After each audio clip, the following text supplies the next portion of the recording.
she said, I think that the three words that most people long to hear are not what you expect, maybe not I love you or I am sorry, but sit by me. Because she says, and I know when I'm going places, maybe like to a luncheon or a shower, if I'm not really sure about who all's going to be there, I'll maybe call up a friend and say, are you going? Let's ride together. Or if not, I'll say what? Save me a seat. Because there's something comforting about having somebody to sit by. So I want to talk about that a little bit this morning, about inclusion. And we're going to look at a great example from the Old Testament of inclusion. It's the story of David and Mephibosheth. And that may be a story you're not that familiar with, but you can go ahead and be turning if you want to 2 Samuel chapter 9. If you have your Bibles and want to follow along, that's where we're going to be. And we're going to see so many things from this story because we need to learn to be more inclusive of others, don't we? But also, we know, of course, that David is said to be what? A man after God's own heart. And so I think in this story, we're going to see some great examples of God's traits as well as that of David, okay? Now, there was a guy named Fiorello LaGuardia, you may have heard of. He was the mayor of New York City during much of the Great Depression and all through World War II. And he was a very colorful character. He was called the Little Flower because he stood only 5 feet, 4 inches tall, and always wore a carnation in his lapel. And he was known to take entire orphanages to baseball games. And one time when the New York City newspapers went on strike, he got on the radio and read the funny paper to all the kids. And so one cold January night in 1935, he showed up at the poorest district of New York City for night court. And he dismissed the judge who was on the bench, and he sat down on the bench himself. The first lady that was brought before him was a tattered old grandma who had been arrested for stealing bread to feed her grandchildren. And so when she came before him, she tried to explain that her daughter's husband had deserted the family, then the daughter had taken sick, and the lady said, I didn't have anything to feed my grandchildren who were starving. But this shopkeeper refused to drop the charges against her. And he said, Your Honor, this is a really bad part of town, and she's got to be punished to teach her a lesson, to teach everybody a lesson. Well, the mayor sighed, and then he told her, he said, the law makes no exceptions. It's either going to be $10 or 10 days in jail. But even as he was proclaiming that sentence, he pulled out his wallet and he took out a bill and he said, I'm going to pay the fine. I'm going to pay the $10. And furthermore, I'm going to fine everybody in the courtroom 50 cents for living in a city where a woman has to steal to feed her grandchildren. So they passed around the hat and everybody had to put in money. And the next day in the newspaper, it said that this little lady was given $47.50, and 50 cents of it came from the storekeeper from whom she had stolen the bread. And everybody in that courtroom, from the criminals to the traffic violators, gave their mayor a standing ovation. Now that's a story of grace, isn't it? And we're going to see with David and Mephibosheth a story like that, a story of grace. So let me start and read for you at the beginning of 2 Samuel chapter 9. Now David said, is there still anyone who is left of the house of Saul, that I may show him kindness for Jonathan's sake? And there was a servant of the house of Saul whose name was Ziba. So when they had called him to David, the king said to him, are you Ziba? And he said, at your service. Then the king said, is there not still someone of the house of Saul to whom I may show the kindness of God? And Ziba said to the king, there is still a son of Jonathan who is lame in his feet. Okay? Now, for a little background on this, I want you to flip back a couple of pages. It's just 2 pages in my Bible to 2 Samuel chapter 4. And let's learn, this is the first mention that we have of little Mephibosheth. And let's see what it says. 2 Samuel 4, verse 4. It says, Jonathan, Saul's son, had a son who was lame in his feet. He was 5 years old when the news about Saul and Jonathan came from Jezreel, and his nurse took him up and fled. And it happened as she made haste to flee that he fell and became lame. His name was Mephibosheth. Now, I have to tell you, the last time I went to teach this story, it hit me in a totally different way than it ever had before. I don't know if that happens to you or not when you're studying the Bible, but I feel like sometimes at different points in our life, things just touch us in a different way. And the reason that this story hit me in a new way is because at the time I was about to teach it, our youngest grandson was 5 years old. And I could just, I knew very well how active and lively a little boy is at that age. And so it broke my heart to think about our little 5-year-old Gavin losing not only every member of his family, but also losing his mobility. Now, go back to chapter 9, if you will. Why did it say, and I like to have a little class participation since it's a class. Why was David looking for someone in Saul's family? Do you remember? What did it say in verse 1?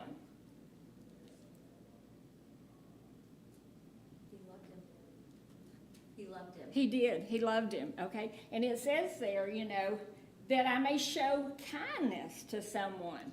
There was a young family that had moved back to the wife's hometown, and their son Ryan had started to school, and he came home from school, and he told his mom, he said, there's a lady in the cafeteria that is so nice to me.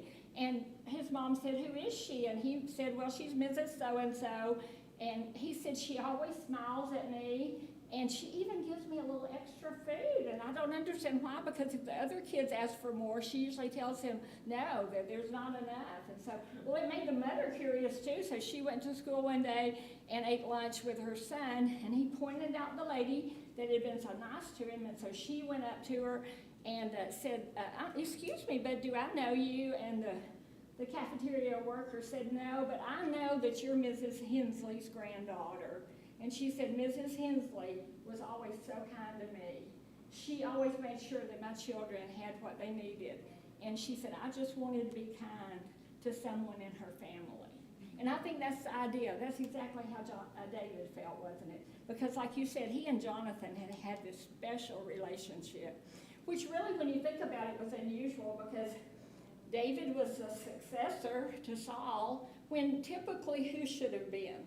Should have been the king's son, right? But we have no indication in Scripture that Jonathan was ever jealous or resentful. In fact, in, 1 Samuel 18, I think it is, we read that he very generously gives him his robe and his armor, and we know that they had that special relationship. And so, of course, then things went south, didn't they? And we know that a battle ensued, and that Saul and Jonathan were both killed at Mount Gilboa. And when that happened, then that's when we have the incident of this nurse grabbing up this little boy Mephibosheth and trying to get him to safety. Now, when we mentioned, it was mentioned yesterday that we did mission work in Brazil. The summer before we moved to Brazil, we went to language school to study Portuguese at the University of Texas at Austin for 3 months. Our oldest son was about 15 months old, and I was already pregnant with baby boy number 2. And so one afternoon, I came into the apartment building where we were staying that summer, and I was going to walk across the floor to where the mailboxes were to check our mail. But I didn't know that they had just waxed the floor. And so as I was going across, I slipped, and I slid, and I fell really hard. And in that split second before you hit the ground, I remember thinking, I really need to protect Adam, who was in my arms. I really don't want to hurt the baby, and I really don't want to hurt myself either, Luckily, we were all fine, but little Mephibosheth wasn't so lucky on the day that his nurse fell with him in her arms. Now let's continue to read there at what it says. So the king said to him, after he tells him about Mephibosheth, where is he? And Ziba said to the king, indeed, he is in the house of Machir, the son of Ammiel, in Lo-debar. Okay? So I want you to keep that in mind. We'll get back to that a little later on. That Lo-debar is going to end up being important. But why do you think that they took him away? history tells us that Lo-debar was a place of no pasture. That's what it means, the name of the town. So it was apparently kind of a barren and desolate place. But why would they take him away to somewhere like that, do you think? Any thoughts? So that he wasn't killed. Exactly. Okay. We read all the time in the Old Testament about lots of times the first thing that a new king would do, sadly, was destroy the family of the previous king so that there wouldn't be any threat, so that there wouldn't be someone coming along and claiming to have right to the throne. And so Mephibosheth is taken away to this place called Lo-debar, and there he is hidden away. So we know that time passes, and he grows up, and then one day, there's a knock on the door. How do you think that made him feel to know that somebody is looking for him? Maybe a little nervous, it's like, oh dear, they have found me, is this going to be the end? Is somebody coming to kill me?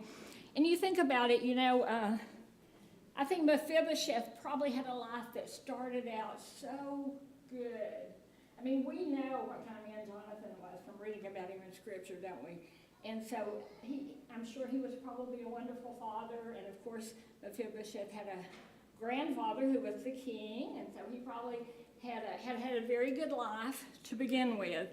But then things changed. He went from being, later on in 1 Chronicles, you can read that his name originally was Merab Baal, hyphenated. We know about Baal, and it basically means an opponent of Baal. Of course, Baal was the false god that was worshipped. But the name Merab Baal means it's an indication of strength because he was an opponent of Baal, okay? Well, he went from that to this name that he's called more frequently in Scripture, and that's Mephibosheth. And that's the name that means son of shame, okay? And I want you to listen to how Mephibosheth feels about himself as we continue on, starting in verse 5. Then King David sent and brought him out of the house of Machir, the son of Ammiel, from Lo-debar. Now when Mephibosheth, the son of Jonathan, the son of Saul, had come to David, he fell on his face and prostrated himself. Then David said, Mephibosheth. And he answered, here is your servant. So David said to him, do not fear, for I will surely show you the kindness for Jonathan your father's sake, and will restore you to all the land of Saul your grandfather, and you shall eat bread at my table continually. Verse 8, then he bowed himself and said, what is your servant that you should look upon such a dead dog as I? How did he feel about himself? I mean, what a description. So one of our daughters and her family used to have a golden doodle named Tucker, just the prettiest, sweetest dog imaginable, which I'm sorry to say has now passed away. But at one time, when they had not had Tucker very long, my daughter told me that Tucker had kidney stones and was going to have surgery. And I was like, how do you know that a dog has kidney stones? And she said, well, they found him at his yearly checkup. And I'm like, dogs have yearly checkups, And we know that in our society, animals dogs especially, have a special status compared to what they once did, even when I was a kid and they roamed in the countryside. But back at this time, they were definitely considered almost like the vilest of creatures, just almost repulsive. They didn't have the pet status that they have today. But not only does he say and compare himself to a dog, what kind of dog does he say? A dead dog, okay? And we know how the Jews felt about anything dead, don't we? That was considered unclean, and they were unclean if you were near it. And so he has this feeling of himself as just totally, utterly worthless, okay? Now, let's move back to verse 9. And the king called to Ziba, Saul's servant, and said to him, I have given to your master's son all that belonged to Saul and all to his house. You therefore and your sons and your servants shall work the land for him, and you shall bring in the harvest that your master's son may have food to eat. But Mephibosheth, your master's son, shall eat where? Shall eat at my table. And how often, does it say, I'm going to bring him in, boy, this is going to be a one-time thing, and then, whew, I can check that off my list. I've been nice to him, and I can get on with my life. How often does it say? Regularly. Anybody have another word in your version in verse 10? Always. Okay, and some translations I think may say continually. So he was going to make him like his own son, and how special that was going to be. Now, how long do we have for class? Till 1:45. Okay, all right. I want to come back if we have time and talk a little bit about Ziba. But I want us to think now for just a minute about the comparisons between us and Mephibosheth. And like I said, through that, I think we're going to see some descriptions of how our God is. The first thing that I think about is that we're like Mephibosheth in that we've been crippled too, haven't we? We've been crippled by the fall. And we know that sin has left us handicapped and deformed and unable to function really as we should. And not only that, not only have we been crippled by the fall, but we've tried to hide our sin, haven't we? We see that from the very beginning in the Garden of Eden. What did Adam and Eve do? They tried to hide from God. They tried to hide their sin, and that's what human beings have been doing ever since. And so that's what, just as they tried to hide Mephibosheth, we try to hide sometimes. So where was he hidden? What was the name of the place where he went? Do you remember? Lodabar. Okay, and I always say that sounds like what they say when you're playing the limbo, right? Lodabar.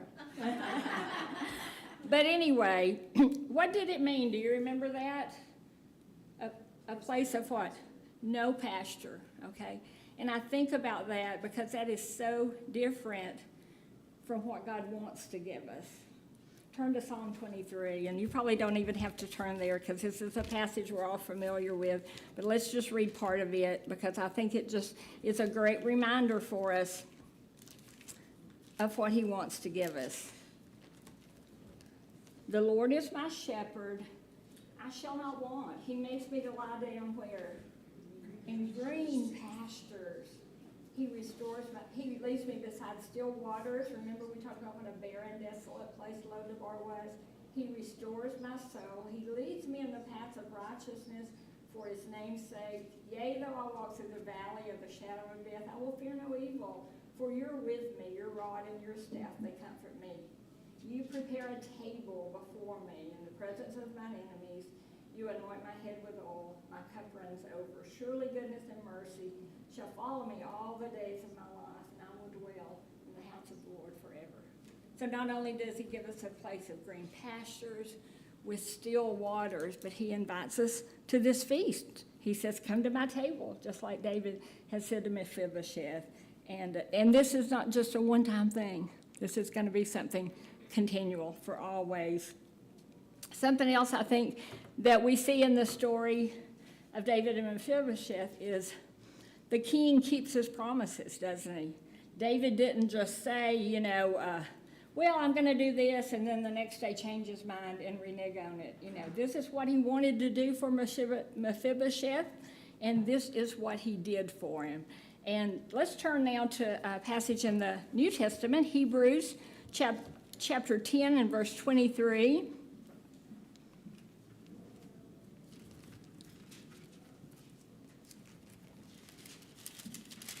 Somebody want to read that for us when you get there? Hebrews 10:23. Let us hold fast the confession of our hope without wavering, for he who promised is faithful. He who promised is what? Faithful. He's going to keep his word, just like the King David did. So I heard a story about a man who died several years ago who was a big fan of the Philadelphia Eagles, the football team. And during the latter years of his life especially, they had not been very good. They had just lost more than they won. And so he would get so discouraged about it. So finally, when he got very sick and he knew that he didn't have very much longer to live, he decided that he was going to write his own obituary, which he did. And in that obituary, he listed that the pallbearers were going to be some of the players from the Philadelphia Eagles. You know why?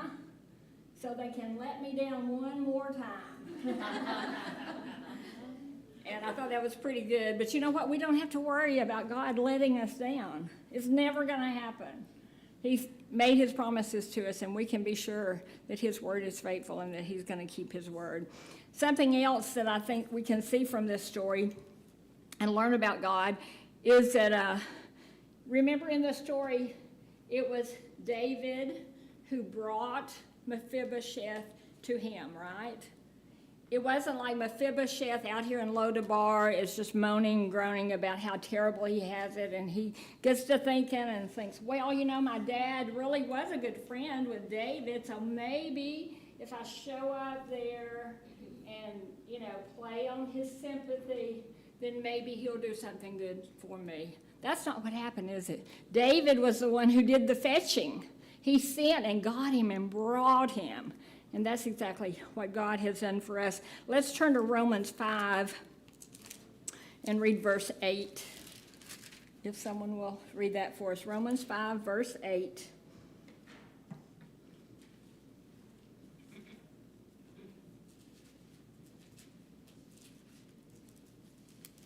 Anybody have that? Yeah, I'll read it. Let's see. But God demonstrates his own love for us in this: while we were still sinners, Christ died for us. Okay. He sent and made this salvation possible when we were still in sin, when we were still sinners. And so that is when Christ died for us. But also we note that David did something for someone who really didn't deserve it. Mephibosheth hadn't done anything to earn David's favor, had he? You know, David did it why? Because of love for this young man and love that he had had for his father. And so we know that is so true. Look back in 1 Samuel chapter 9, and this is something I don't know that I really mentioned. In verse 6. Let me read it again now. When Mephibosheth, the son of Jonathan, the son of Saul, had come to David, he fell on his face and prostrated himself. Then David said, Mephibosheth, and what does he call himself there? Mephibosheth said what? Your servant. Okay? Now this reminds me of a passage. I'm sorry to have y'all jumping around a lot, but turn, if you will, now to Luke chapter 15. You remember this story so well. It's one of our favorite stories, I know, in the Bible. It is mine. The story of what we call the prodigal son. And we know the story about how he wandered away and left his father and lived a life of sin. But then he came to himself. He realized the situation and he decided to return home. But look in verse 19 what he says. This is his little speech that he's practicing on his way home. He's thinking about what he's going to say, you know. And we're going back to verse 18. I will arise and go to my father, and I will say to him, Father, I've sinned against heaven and before you, and I'm no longer worthy to be called your son. Make me what? Make me like one of your hired servants. And, you know, when he gets to his father, he doesn't even get to that part in the speech, does he? His father's so happy to see him back and brings him in and restores him to his status as a son. But I think this is the idea of Mephibosheth. When David sends and brings him, he's thinking, well, you know, I'll be his servant. And he'd be happy to do that, wouldn't he? I'll work, you know, and I'll be a servant for him. And I think sometimes, ladies, if we're not careful, that maybe that's the mindset that we have. And I think maybe when I was younger, that was kind of the idea, is that I need to work, you know, and not to earn my salvation, but yet we felt like that was an obligation. And now I understand better that we work and try to serve the Lord out of joy for the salvation that he's given us, you know. But if we were all servants, we never could earn what he's done for us. And so that's another comparison, I think. So My friend Paula and her husband several years ago won tickets to go to New York City and see, I think, who was it? Dwight Yoakam, I think, in concert. You know what they did to earn that trip? Nothing. Nothing at all. Their name was just selected, and they got to go, and it was all free, and they had this wonderful time. And I think about that because that's kind of the comparison, you know. We've really done nothing. Even if we've done everything we should do, what does the Bible say? We'd be unprofitable servants. And so it's really all a matter of grace. Okay, I think we've got time real quick maybe that I'll go back and I want to mention this about, like I said, the servant Ziba. Because this is a part of the story. I think I always thought for a long time, well, that was the end of the story of Mephibosheth. You know, David brings him back and makes him his son, and he gets to eat at his table, and wow, that's wonderful. But there's another part to this story, and it's in, let me look and see where it is. Maybe you can go back and read it later on, because I don't think that we really have time. It's in chapter, it's in chapter 16 of 2 Samuel. In chapter 15, you have the story that you probably remember about the betrayal of David's son Absalom and how he tries to take over the throne, and he does for a short time, and which is just so heartbreaking. But anyway, that's a story for another day.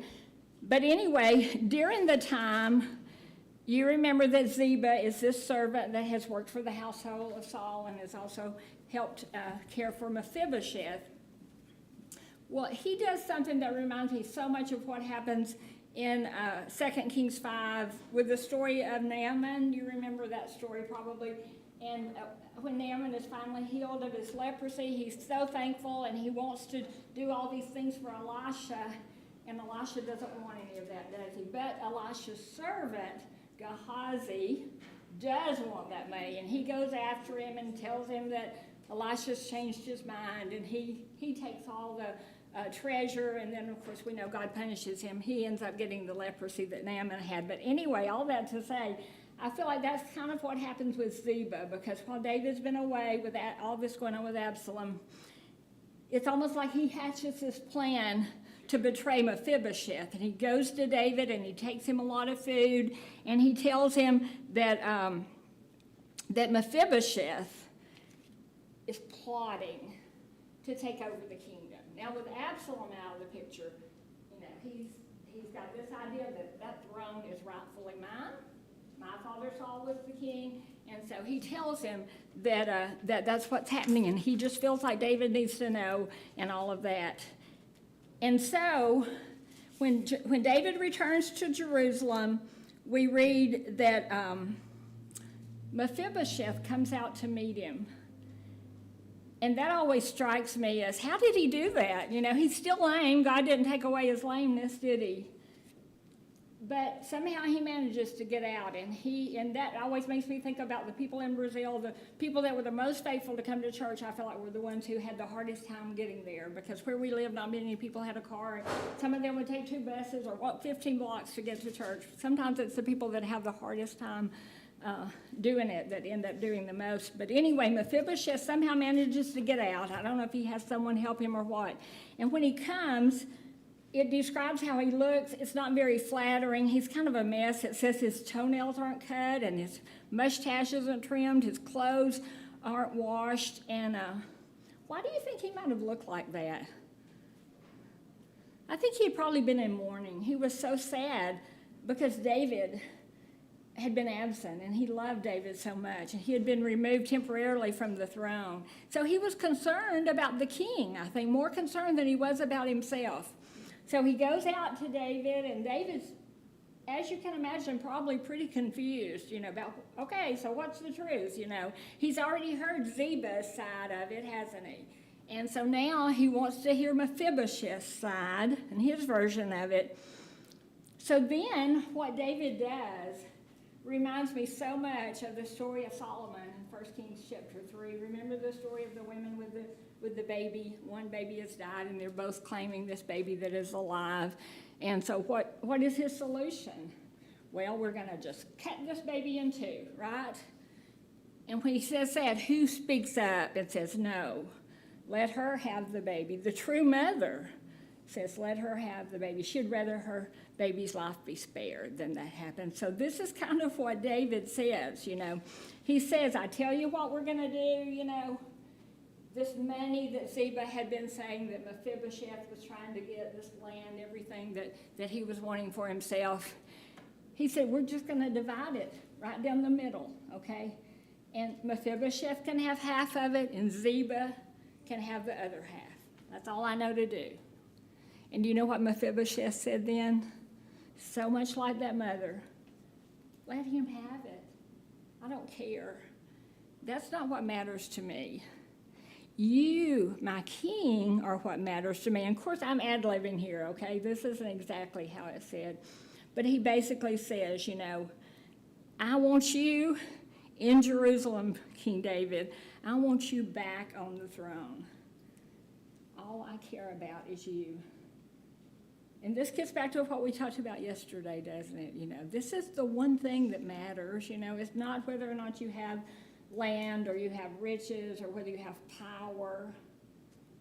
The one thing that matters is that in our lives, we need to have the king on his throne. And that's what Mephibosheth wanted. And that's what we should want as well. And so I remember years ago when I would read this story about Mephibosheth, he was sometimes called the Little Prince, and I don't know if y'all read that book or not. That was always one of my favorite books. I loved it, you know.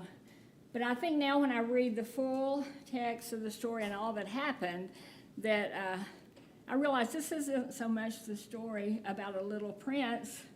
It's a story about us.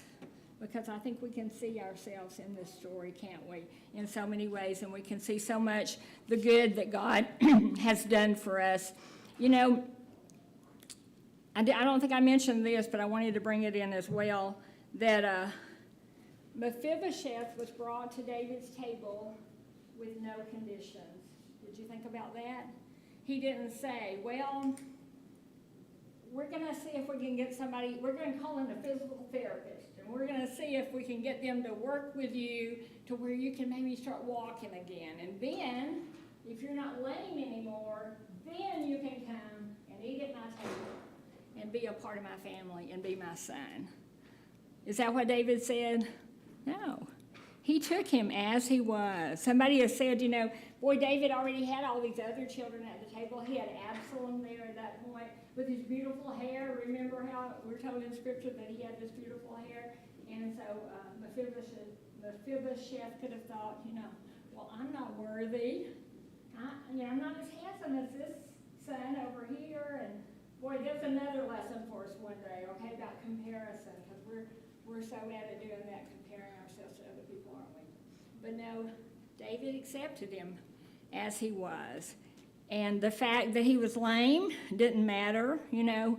And I think that's another point for us, that God knows even when he's brought us to his table, we're still sinners, aren't we?